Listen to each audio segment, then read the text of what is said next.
आपल्या घराला देण्या दरबाराचा साज श्वेता फर्निचर आणि झुंबर शोरूमला भेट द्या आज. सिंधुदुर्ग आणि रत्नागिरीमधील 13,000 स्क्वेअर फीट मधील पहिलं भव्य दिव्य फर्निचर झुंबर शोरूम. खरी शान सणासुदीतली खरेदी आपल्या बजेट मधली. आपल्या घरासाठी आता दर्जेदार, टिकाऊ आणि आकर्षक फर्निचर मिळणार अत्यंत स्वस्त दरात आणि तेही तुमच्या बजेट मध्ये. यासोबतच आपल्या मनात भरेल असं घराच्या सजावटीचं सर्व अत्याधुनिक साहित्य शेकडो व्हरायटी मध्ये उपलब्ध. फक्त एकदा भेट द्या आणि घेऊन जा तुमचं मनपसंत फर्निचर तसंच सजावटीचं सर्व साहित्य. नामवंत कंपन्यांचे sofa set, marble, steel dining tables, सागवानी बेड, गाद्या, पलंग, शिडी, खुर्च्या, sofa cum bed, office chairs, office tables, पाळणे, स्टील कपाट, शोकेस, पिलो आजच खरेदी करा. त्यासोबतच आपल्या घराचं सौंदर्य खुलवण्यासाठी झुंबर, वॉल लॅम्प, LED आरसे, flower pots, PVC carpet curtain आणि बरंच काही. आपल्या घरासाठी जे जे काही हवं ते मिळणार आता एकाच छताखाली. आपल्याला हवी ती व्हरायटी, आपल्याला हवं ते साहित्य आणि तेही फक्त तुमच्या बजेटमध्ये. इतकंच नव्हे तर प्लास्टिक चेअर्स आणि डायनिंग टेबल अगदी होलसेल रेट मध्ये. मग आता वाट कसली पाहताय? आजच भेट द्या श्वेता फर्निचर आणि झुंबर शोरूम, स्वरूप अपार्टमेंट शेजारी, छत्रपती शिवाजी नगर, तालुका कुडाळ, जिल्हा सिंधुदुर्ग. संपर्क 96 37 32 34 44 आणि 95 45 65 10 10. कुडाळ तालुक्यातील पावशी इथं भव्य दिव्य असा शेतकरी मेळावा घेण्यात आला. या शेतकरी मेळाव्याला प्रचंड उत्स्फूर्त प्रतिसाद मिळालाय. या मेळाव्याची सुरुवात शेतकऱ्यांचे कैवारी कैलासवासी माजी आमदार पुष्पसेन सावंत यांच्या प्रतिमेला पुष्पहार घालून करण्यात आली. सिंधुदुर्ग जिल्ह्यातील शेतकऱ्यांवर अन्याय होत आहे. शेतकऱ्यांची दुःख ओळखली पाहिजेत आणि काही समाजकंटक याबाबत वेगळं राजकारण करत आहेत. त्यांना विनंती आहे की तुम्ही अशा वाईट गोष्टी करू नका. शेतकऱ्याला आज दुर्लक्षित केलं जात आहे. शेतकऱ्यांवर होणाऱ्या अन्यायासाठी आम्ही सर्व शेतकरी प्रतिनिधी मिळून जिल्हाधिकारी आणि जिल्हा पोलीस अधीक्षक यांची भेट घेऊन तात्काळ प्रश्न सोडवणार आहोत, असं संग्राम प्रभू गावकर यांनी बोलताना सांगितलं.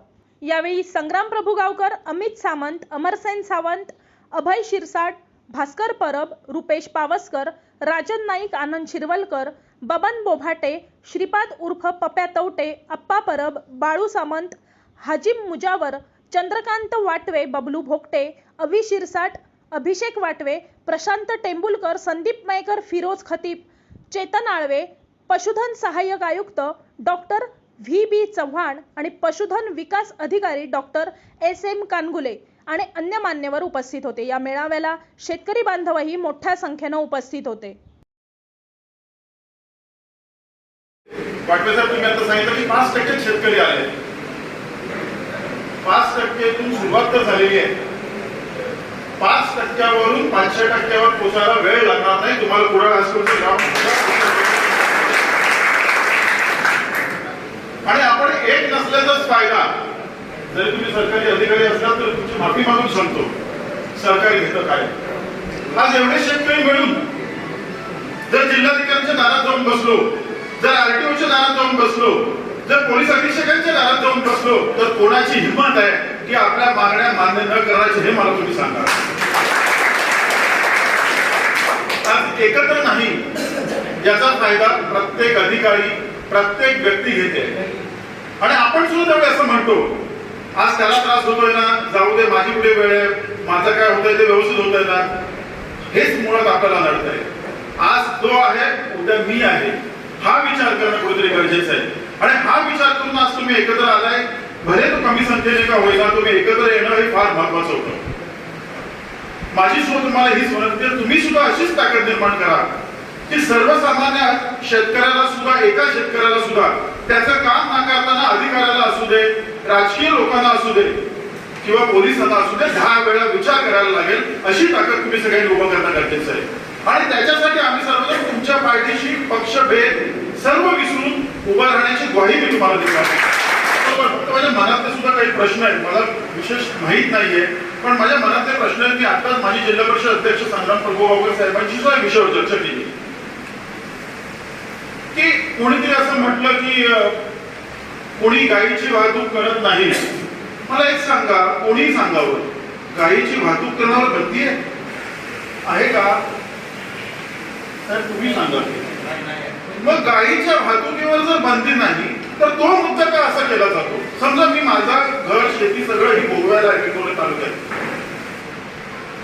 गाईला देव मानणाऱ्या धर्मात माझा जन्म झाला याचा मला सारखा अभिमान आहे. आणि याचसाठी मी तुम्हाला सगळ्यांना सांगतो की असं जर काही घडलं ना तर तुमची जनावरं सुटली, तुम्ही सुटलात म्हणून शांत बसू नका, त्याला विरोध करा. त्याच्या पाठीमागे आम्ही सर्वजण आहोत. जाऊया दुसऱ्या दिवशी सर्व पक्षीय मिळून त्याच्या फक्त आम्हीच समज नको, पप्या दोघीला सुद्धा घ्या, अभय शिरसाटना घ्या, प्रभू गावकरना घ्या, अमरचंद चव्हाणना घ्या, सर्वांना घ्या. जिल्हा पोलीस अधीक्षकांच्या दारात जाऊन बसूया आणि जोपर्यंत त्या लोकांवर कारवाई होत नाही तोपर्यंत आम्ही इथून उठणार नाही अशी भूमिका घेऊया. तुमची जनावरं अडवण्याची हिंमत होणार संघटना उभी करायची असेल तर तुमचे हेतू चांगले आहेत, मी तर सर्व वाचलेले आहेत पूर्णपणे, सर्व हेतू चांगले आहेत. त्या एकेका मुद्द्यावर घ्या. सगळ्यात महत्वाचा मुद्दा हा जो मला बजावला आता सगळ्यांच्या बोलण्यातून आणि तुमच्या सर्वांच्या भावनांमधून, हा वाहतुकीचा मुद्दा आहे. तर ठराविक त्याला काहीतरी मुद्द्याला रंग देऊन त्याचं स्वरूप बदलू नका. ज्याच्यासाठी नाही त्याच्यासाठी नाही, त्याला विरोध करण्यासाठी सगळ्यांनी एकत्र राहा. पण जे योग्य आहे, जे कायदेशीर आहे, आणि कायदा हा सर्वांना सारखाच असला पाहिजे, तो संपूर्ण भारतात सारखा असला पाहिजे असं मला वाटतंय. तो फक्त सिंधुदुर्ग जिल्ह्यासाठी त्याचा अपवाद असला कामा नये. मग जर अशा वेळी कोणतरी कायदा मोडायचा प्रयत्न करसेल तर सगळ्यांच्या विरोधात सर्वांनी मिळून एकत्र येऊया. आम्ही सर्वजण तुमच्या पाठीशी खंबीरपणे उभे आहोत, हेच मला तुमच्या बरोबर सांगायचं आहे. याच बरोबर माझे 2 शब्द संपवतो. जय.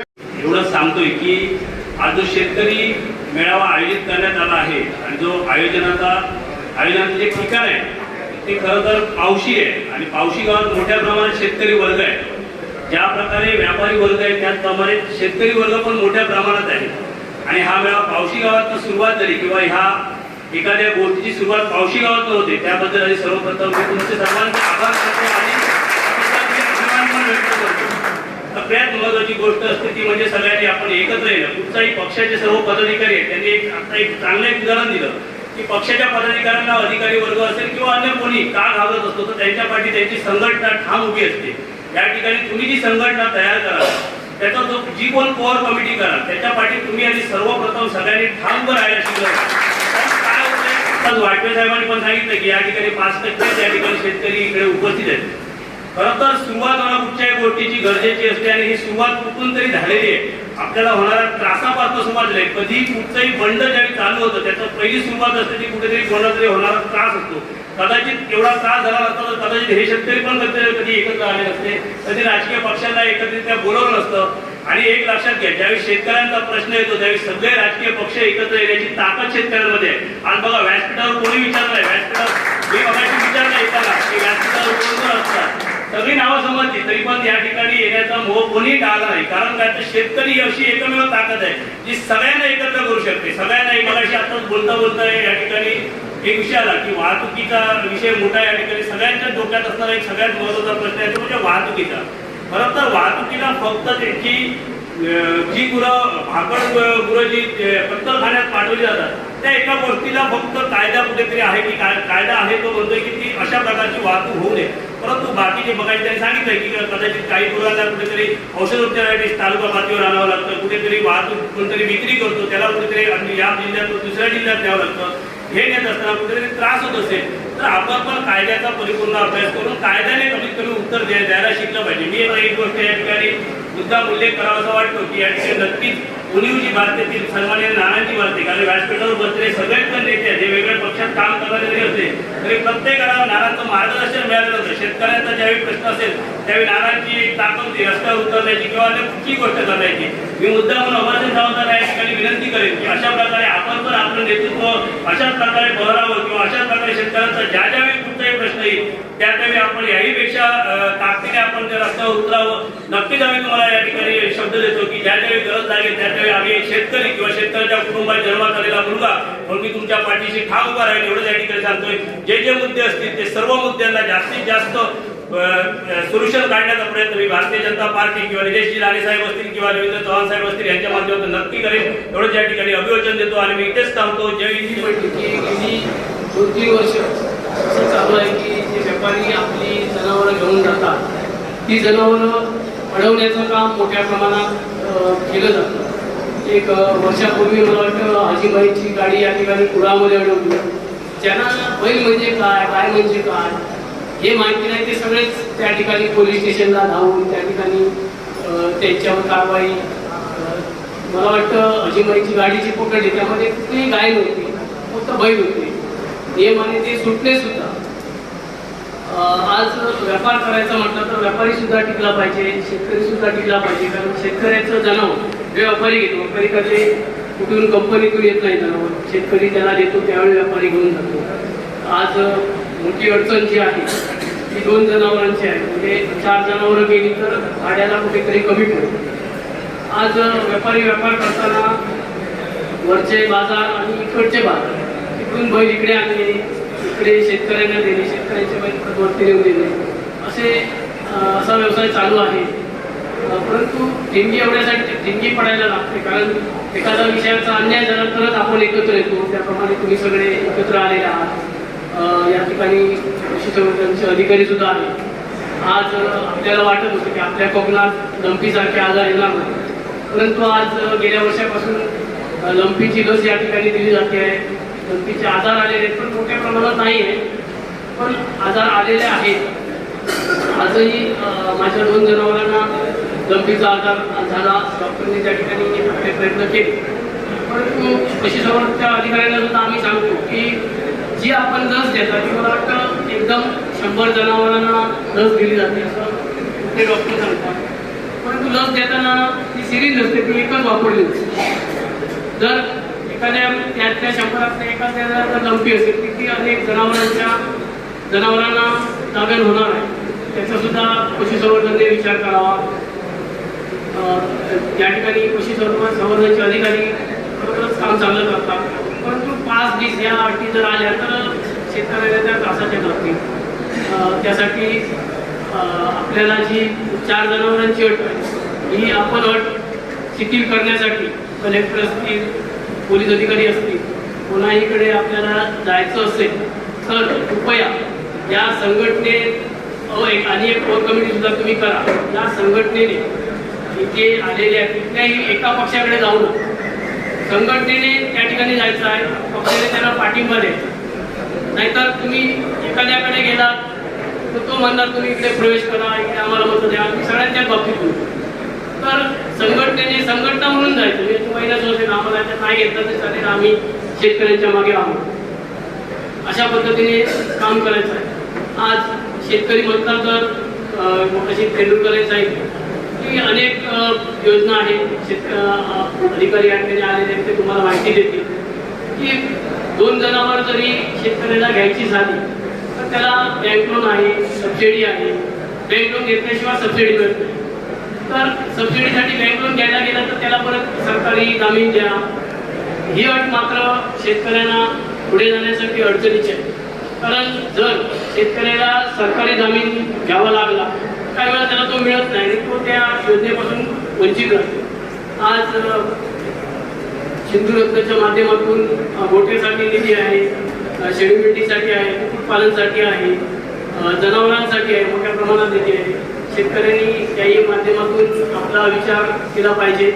त्या ठिकाणी अनेक शेतकरी जे बैलप्रेमी सुद्धा आहेत, बैलगाडी प्रेमी आहेत, शेतकरी आहेत. माझ्या जिल्ह्यातील पीडितच म्हणेन, शोषित पीडित शेतकरी, उपस्थित सर्व पत्रकार मित्र बंधू आणि भगिनींनो, आज आपण ही संस्थेच्या माध्यमातून हा मेळावा आज आपण घेतोय. प्रथमतः मी एक प्रामाणिकपणे आपल्याला विनंती करेन किंवा सूचना करेन की आपण ह्या संस्थेचं जे नाव आपण घेतो आहोत ते सिंधुदुर्ग जिल्हा पशुधन विकास शेतकरी संघ असं म्हणतोय, तर त्याच्याबरोबर आपण सिंधुदुर्ग जिल्हा कृषी पशुधन विकास शेतकरी संघ म्हणजे त्याच्यामध्ये कृषी पण घेऊया की जेणेकरून आपल्याला ह्या एकंदरीत संपूर्णच गोष्टीसाठी आपल्याला काम करता येणं सोपं पडेल. दुसरं, आज मी मुद्दामून या ठिकाणी खुलासा करतो की मी आज आपल्यामध्ये जो उपस्थित आहे तो कुठल्या एका पक्षाचा प्रतिनिधी म्हणून नाही. मी आपल्यासोबत उपस्थित जो आहे, माझी स्वतःची वडिलोपार्जित 500-600 एकर जमीन आहे. त्याच्यापैकी काही अजून शेती आम्ही करतो, स्वतः अजून आम्ही शेतकरी म्हणून त्या ठिकाणी कार्यरत आहोत आणि शेतकरी म्हणून मी आपल्यामध्ये त्या ठिकाणी उपस्थित आहे. आणि शेतकरी म्हणून शेतकऱ्याला येणाऱ्या अडचणी असतील, शेतकऱ्याच्या समस्या असतील आणि ह्या समजण्यासाठी अन्य कोणाच्याही म्हणजे जे काय आपल्या सिंधुदुर्ग जिल्ह्यामध्ये आज आपल्याला अडचणी येत आहेत की अन्य गोष्टी सांगण्यापेक्षा मला त्या ज्ञात आहेत किंवा मी त्या समजू शकतो आणि त्या अनुषंगानेच याचपूर्वी आपण जिल्हाधिकारी महोदयांना सुद्धा निवेदन दिलेलं आहे, त्यांच्यासोबत बैठक सुद्धा मागितलेली आहे की जेणेकरून आपल्या शेतकऱ्यांना जो काही त्रास होतोय, आज अनेक वक्त्यांनी आपल्याला या ठिकाणी सांगितलं की ज्या शेतकऱ्यांना अडचणी निर्माण होत आहेत, पारंपरिक पद्धतीनं आपल्याला काम करत असताना अडचणी निर्माण होत आहेत आणि ह्या अडचणी ह्या अन्य कोण करत नाहीये, कोण अन्य देशातून येऊन करत नाहीये, तर आपल्याच भागातील काही समाजकंटक माणसं या एकंदरीत जो आपला काही उपक्रम आहे त्याच्यासाठी आडकाठी करून समाजामध्ये ते निर्माण करण्याचा प्रयत्न करत आहे. मी त्यांनाही विनंती करेन की आपण शेतकऱ्याची दुःख ओळखा आणि शेतकऱ्यांचा ज्यावेळेला शेतकरी म्हणून ज्यावेळेला आम्ही एक शेतकरी म्हणून काम करतोय त्यावेळेला शेतकऱ्याला येणाऱ्या अडचणी ज्या आहेत त्यात पहिला आधी समजून घ्या आणि त्याच्यानंतरच आपण जे काय कृती आपली आहे ती करण्याचा प्रयत्न करा. आज जर शेतकरी आपण म्हणतोय परंतु शेतकऱ्याला आज प्रत्येक गोष्टीमध्ये उदासीन म्हणजे प्रत्येक गोष्टीमध्ये त्याला दुर्लक्षित केलं जात आहे. आज शेतकरी जर नसता आपण काय मागची काही 2 वर्ष जी कोरोना कालाची बघितली, जर शेतकरी थांबला असता तर संपूर्ण ही जीवसृष्टी संपली असती. कारण कोरोनाचा काळ जर बघितला, खूप मोठे शिक्षण घेतलेले लोक या जगामध्ये आहेत, वेगवेगळे उद्योगधंदे करणारे या जगामध्ये आहेत, परंतु जर शेतकऱ्याने जर धान्यच पिकवलं नाही तर भूक लागली तर आपल्याला कॉम्प्युटर खाऊन आपण आपली भूक भागवू शकत नाही. त्यामुळे आपण एक लक्षात घेतलं पाहिजे की शेतकरी आपला घडला पाहिजे. मग त्या शेतकऱ्याला शेती करताना येणाऱ्या अडचणी असतील, आज आपल्या पारंपरिक रूढी परंपरा असतील, त्या रूढी परंपरांना जिवंत ठेवण्यासाठी ज्या शेतकऱ्याच्या ज्या पारंपरिक रूढी आहेत त्यांना प्रोत्साहन देण्यासाठी मग ते कुठल्याही पक्षाच्या माध्यमातील लोक असतील त्यांनी एक लक्षात घेतलं पाहिजे की आज आपल्याला शेतकऱ्याला जर जगवलं तरच ही जीवसृष्टी जगू शकेल, ही जीवसृष्टी तरू शकेल. आपल्याला माहिती असेल की आज संपूर्ण जगामध्ये मोठ्या प्रमाणावरती पर्यावरणाचा प्रश्न निर्माण झालेला आहे. मित्रांनो, मी कुठलंही भाषण देत नाही आहे कारण मला माहिती आहे की आता वेळ बराच झालेला आहे, बऱ्याच जणांना भूक लागलेली आहे, आपल्याला चुळबुळ झाली आहे, त्याच्यावरूनही माझ्या लक्षात येत आहे. परंतु आज आपल्याशी संबंधित असणारा प्रश्न जो आहे तो अत्यंत गांभीर्यानं घेणं आपण शेतकरी वर्गानं गरजेचं आहे. कारण मगाशी वाटवे साहेबांनी सांगितलं की कशा पद्धतीनं आपल्याला वागणूक दिली जाते किंवा आपल्याला कशा पद्धतीनं वागवलं जातं हे सुद्धा प्रत्येक शेतकऱ्याने माहिती घेणं गरजेचं आहे. कारण का जर आज आपण जर शांतपणे काही गोष्टी चर्चेला नाही, नुसते मेळावे घेऊन हे प्रश्न सुटणार नाहीये. नाहीतर असं व्हायचं की अनेक वेळेला कालच्या आमच्या एका खाजगी कार्यक्रम होता त्याच्यामध्ये मी सांगितलं की बऱ्याच वेळेला काय होतं की मंदिरामध्ये भरपूर गर्दी असते, कीर्तनवाला कीर्तन सांगत असतो, कीर्तन बराच वेळ चालू असतं, हळूहळू एक माणूस उठून जात असतो, कानाला मोबाईल लावतो, बाहेर जातो, कोण लघवीला जातो, उठून जातो आणि शेवट मात्र एकच माणूस त्या ठिकाणी थांबतो. मग कीर्तनकाराला सुद्धा न राहून वाटतं बाबा त्याला विचारावं तू एकटा तरी का थांबला आहेस, तर त्याला तो विचारतो बाबा तू तरी एकटा का थांबलास. तो म्हणतो बाबा मी काय करू, तुमच्या पायाखाली असलेली सतरंजी माझी असल्यामुळे मला थांबायला लागलं. असं व्हायला नको आज आपल्या मेळाव्याचं. म्हणून नेमक्या शब्दामध्ये जे आपल्याला गरजेचे आहेत मुद्दे त्या मुद्द्यांना स्पर्श करण्याचा प्रयत्न करतो. आणि हे करत असताना आज आपण एकंदरीत संपूर्ण जीवसृष्टी आणि शेतकरी याचं नातं काय आहे आणि त्याकरिता आपल्याला शेतकऱ्याला कशासाठी जगवलं पाहिजे आणि हे जगवत असताना शासन स्तरावरती असेल, प्रशासन आणि शासन याने एकत्र राहून कशा पद्धतीनं मग कायदा म्हणून नाही परंतु कायद्याला कुठेतरी बदल देऊन किंवा कायद्यामध्ये आपल्याला त्याच्यामध्ये कायद्याचा अर्थ अधिकारी बदलला. इथं अधिकारी आहेत, मी प्रशासनामध्ये काम केलेला माणूस आहे, मला माहिती आहे की कशा पद्धतीनं अधिकारी आपापल्या सोयीनं त्याचे अर्थ लावतात. मला वाटतं की जे कायदा केलेला आहे तो निश्चितच आपल्या फायद्याचा कायदा असतो. फक्त त्याचा अर्थ लावण्याची जी पद्धत आहे ती मात्र पॉझिटिव्ह त्याच्याकडे बघण्याची पद्धत असली पाहिजे, सकारात्मक बघण्याची पद्धत असली पाहिजे. आज आपण जर बघितलं तर या ठिकाणी जीवसृष्टीचं ज्यावेळेला आपण म्हणतो प्रत्येक गोष्टीमध्ये शेतकऱ्याला आज शेतकऱ्याचं योगदान या एकंदरीत संपूर्ण या जीवनचक्रामध्ये शेतकऱ्याचं अनन्यसाधारण महत्व आहे. आणि शेतकरी म्हटला की त्याच्या संबंधित गुरंढोरं जे काही त्याच्या उत्पन्नाची साधनं असतील, शेतकऱ्याच्या उपजीविकेची साधनं असतील, ह्याचा संबंध डायरेक्टली आपला गुरांशी येतो. मग त्याच्यामध्ये गोवंश असतील, म्हैस जातीची जनावरं असतील, शेळ्या मेंढ्या असतील, कोंबडी पालन असेल, या प्रत्येक गोष्टीशी संबंध आपल्या शेतकऱ्याचा येत असतो. आणि ज्या वेळेला आपण ह्याचा संबंध येत असतो साहजिकच आहे की त्याच्यामध्ये ज्या वेळेला फायदा तोटा ह्याचा सुद्धा विचार केला जातो. आणि ज्या वेळेला आपण हा विचार करतो त्यावेळेला चांगल्या प्रतीची जनावरं किंवा चांगल्या प्रतीच्या शेळ्या मेंढ्या, चांगल्या प्रतीची कोंबडी की ज्या माध्यमातून आपल्याला उत्पन्न मिळेल, आपलं राहणीमान उंचावेल, याच्यासाठी प्रत्येक शेतकरी प्रयत्न करत असतो. आणि त्याच्यासाठी निश्चितच काही आचारसंहिता आहे, काही कायदे आहेत आणि कायद्याच्या माध्यमातून हे सगळं आपण केलं पाहिजे हेही मान्य आहे. परंतु कायदा शेवट कोणासाठी आहे?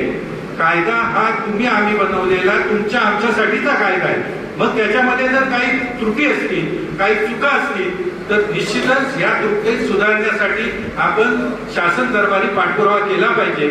मला वाटतं की गेल्या 2 वर्षापूर्वी म्हणजे कोरोनाच्या कालखंडापूर्वी आपण प्रत्येक जण आला आणि अत्यंत पोटतिडकीने, कारण सगळ्यांनी अनुभव घेतलेले आहे सगळ्याचे. आणि मला वाटतं सगळे आपले जे नेते ते सगळे मुळात शेतकरी, हे सगळे आधी शेतकरी आहेत आणि मग नेते. आणि त्यामुळे प्रत्येकाला आपला प्रश्न जिव्हाळ्याचा वाटतो. त्याच भावनेतून आम्ही जी सामान आपण आपल्या भावना व्यक्त केला त्याबद्दल हा काय वाजवायचे